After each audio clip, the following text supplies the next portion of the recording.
no versículo 1 do capítulo 3, ele diz: por esta causa, e muito provavelmente o que ele iria fazer aqui é escrever a oração que ele não começou, que ele iniciou no verso 14. Por esta causa eu me ponho de joelhos diante do Pai. Mas então ele vai fazer uma digressão, como é chamado. Ele vai tomar aí essa viela lateral, conduzido pelo Espírito Santo, pela qual viela nós somos tão gratos. Porque por ela ele escreveu 13 versículos. Ele escreveu 13 versículos maravilhosos, dizendo qual era essa causa. Na verdade, a essência dela ele já descreveu. Nesses 2 primeiros capítulos, ele disse, no seu capítulo 3, versículo 3 e 4, que ele havia escrevido a respeito do seu discernimento no mistério de Cristo, resumidamente. Então, quando eles lessem até aqui já o que ele escreveu, são 2 capítulos, eles já teriam compreensão do discernimento de Paulo a respeito do mistério de Cristo. Então, digamos, em certo sentido, a visão já estaria completa ali, nos 2 primeiros capítulos. E agora sobre a visão, a oração.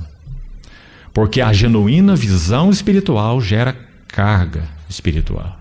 Então ele vai orar. E vai dizer: por esta causa, eu, Paulo, prisioneiro de Cristo Jesus, por amor de vós gentios, aí ele coloca uma vírgula e vai começar essa digressão.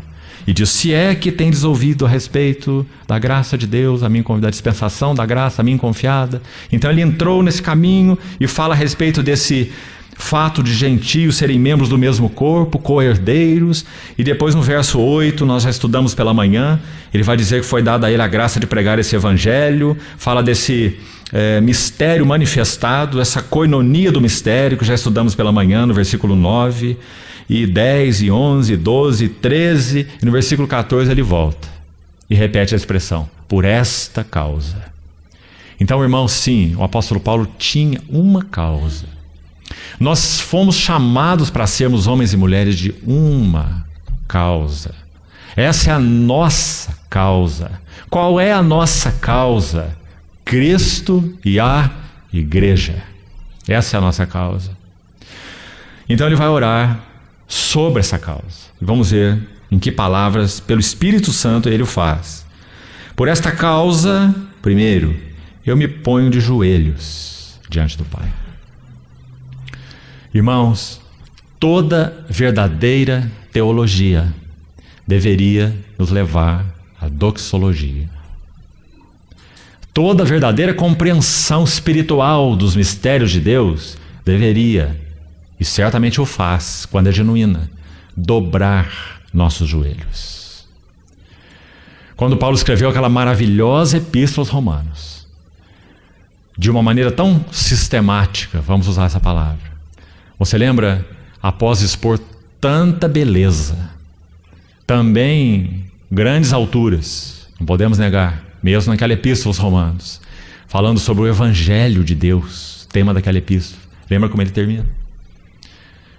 Capítulo 11, texto que já nos foi lembrado aqui mais de uma vez. Ele termina com ó, que maravilhoso.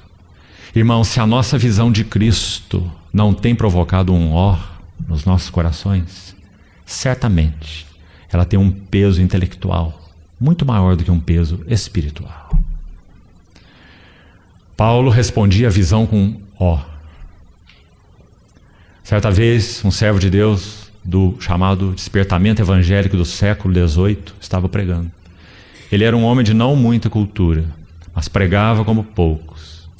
E certa vez um erudito, um tremendo erudito secular, sempre que esse irmão estava em Londres, esse erudito secular ia ouvi-lo pregar. E escrevia a sua crítica. Ele era um homem secular. Ele escrevia a sua crítica sobre esse pregador.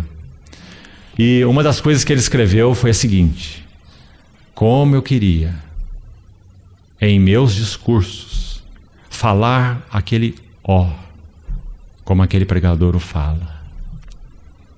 Ele nunca poderia falar um ó como o dele. Esse ó é consequência da contemplação de Cristo e de uma genuína visão espiritual. Então Paulo diz: ó profundidade da riqueza, tanto da sabedoria como do conhecimento de Deus. E lá você tem um monte de pontos de exclamação naquele texto, né?